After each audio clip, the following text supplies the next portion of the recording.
네, 반갑습니다. 구독자, 시청자 여러분들. 2020년 11월 23일 월요일 영상입니다. 자, 오늘 월요일은 외국인들의 매수세에 힘입어서 코스피가 또 오늘 크게 상승해주는 모습을 보여주고 있습니다. 자, 11월 외국인 순매수를 쳤을 때 이달만, 이 11월 달에만 외국인들이 코스피를 5조 4천억 원 정도를 매수했습니다. 자, 매수세가 들어오는 이유 같은 경우에는 이제 뭐 백신으로 인한 이제 경제가 다시 원활하게 돌아갔을 경우 과거의 BBIG 이제 시장의 주도주였던 섹터들을 제외하고 이제 반도체 빅2 삼성전자나 SK하이닉스 같은 경우에는 비교적 상승률이 굉장히 적었죠. 그렇기 때문에 이 상승률이 적었던 반도체 섹터 쪽으로 돈이 몰리기 시작하면서 코스피의 대상승이 나오고 있습니다. 그리고 그 결과 자, 보시는 바와 같이 외국인들이 국내 코스피 거래량을 엄청나게 늘리면서 매수가 시작되고 있습니다. 그래서 삼성전자도 지금 다시 한번 더 신고가를 갱신해주는 모습을 보여주고 있고, SK하이닉스 마찬가지로 다시 한번 더 강세를 보이고 있습니다. 지금까지 코로나 이후부터 상승해주지 못했던 물량만큼 다시 재상승이 나오는 거기 때문에 사실 이게 특별한 호재가 있어서 올라간다라고 판단하기에는 무리가 있습니다. 그냥 쉽게 생각해서 외국인들의 매수세가 몰리면서 반도체 빅2가 상승한다. 이 정도까지만 이해하시면 될 것 같습니다.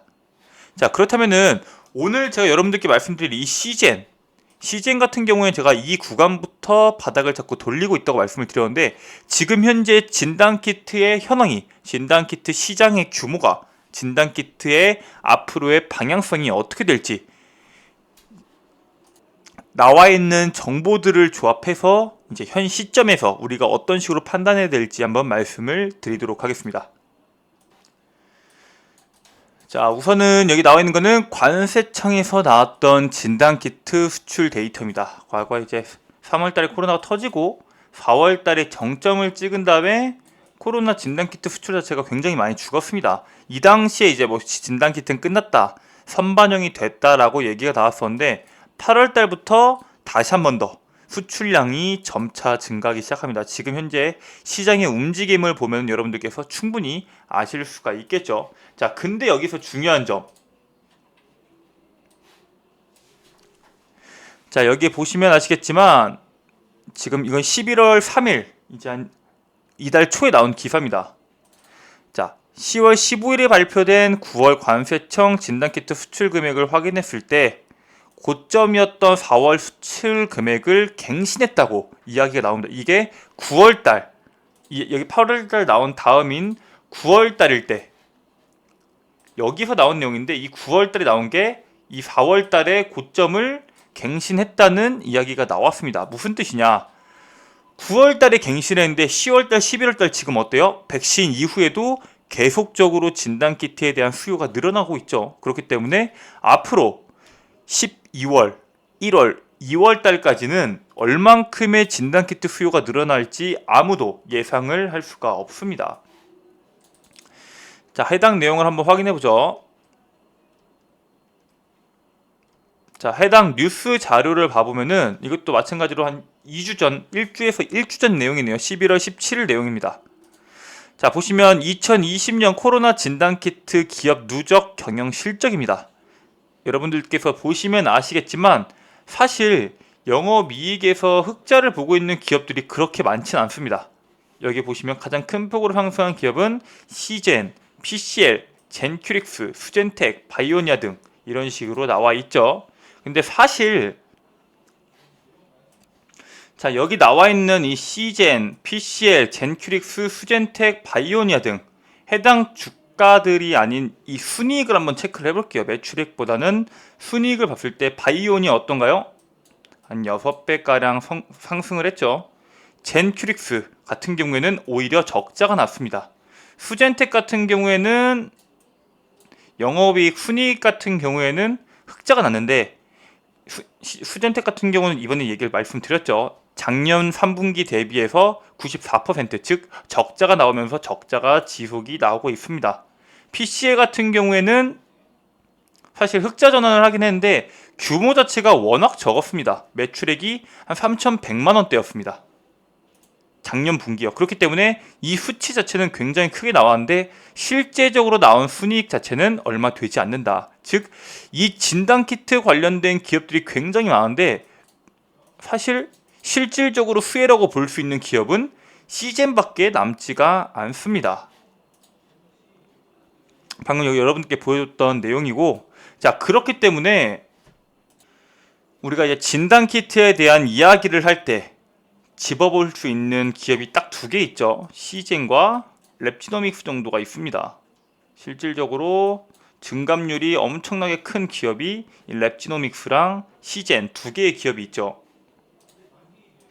자, 근데 우리가 여기서 왜 시젠을 보나요? 시젠을 보는 이유는 딱 하나입니다. 앞으로의 실적. 랩지노믹스 같은 경우에는 사실 악재가 나왔죠.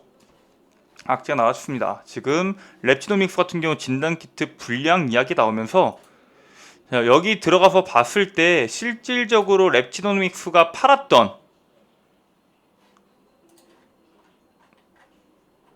자, 여기 나오네요. 랩지노믹스가 팔았던 키트 가격이 900만 달러, 거기다 배송비 46만 달러 해서 946만 달러에 50만 개를 공수를 했습니다. 946만 달러면은 하나로 한 105억 원 정도 되는데, 자, 그렇다면은 이 50만 개면 한 개당 얼마예요? 2만 원 돈이죠.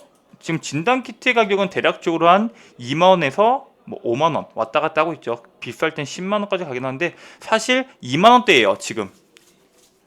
여러분들께 지난번에 말씀드렸다시피 뭐 개발도상국이나 이런 데는 더 싸게 나가기도 하고 뭐 미국 같은 경우에 더 비싸게 나가기도 하는데 지금 진단키트 가격이 예전처럼 엄청나게 비싸지가 않다는 것을 먼저 중점적으로 아셔야 됩니다.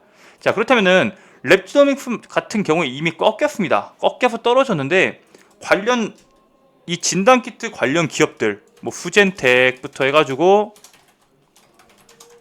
대다수의 기업들 있죠. 대다수의 기업들의 주가가 이미 다 떨어지고 있습니다. 뭐 PCL 아까 말씀드렸던 것도 그렇고 뭐 바이오니아 다 떨어지고 있죠. 근데 유독 시젠만 이 가격대를 사실 이 박스권 가격대를 계속 유지해주는 이유가 뭘까요?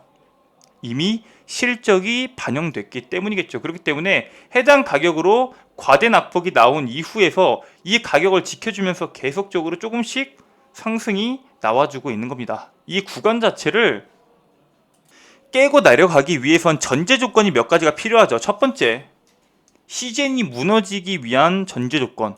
첫 번째, 코로나가 끝나야 된다. 코로나가 끝나서 진단키트에 대한 수요감 자체가 전부 다 사라져야지. 그래야지 시젠의 주가가 큰 폭으로 하락이 나올 수 있습니다. 자, 두 번째 뭐가 있을까요? 두 번째로는 실적 악화가 있습니다. 이 시젠 자체가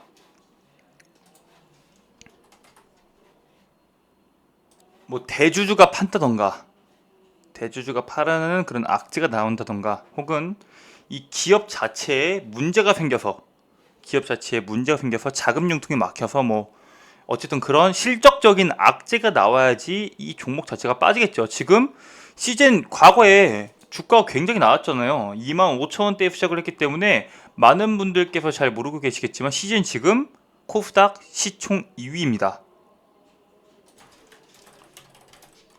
사실상 셀트리온 헬스케어를 제외하고 시가총액이 거의 최상위권이죠. HLB도 이미 제꼈고 HLB가 시젠을 제낄 수는 있겠지만 어쨌든 이 상위권에 있는 이미 코스닥을 대표하는 진단키트를 대표하는 기업이죠. 그렇기 때문에 이 진단키트에 대한 수요가 줄어들기 위해서 백신이 상용화가 되거나 아니면 치료제가 상용화가 될 때까지는 어느 정도 시장에서 관심을 지속적으로 받을 수밖에 없는 구조가 이미 형성이 되어 있습니다.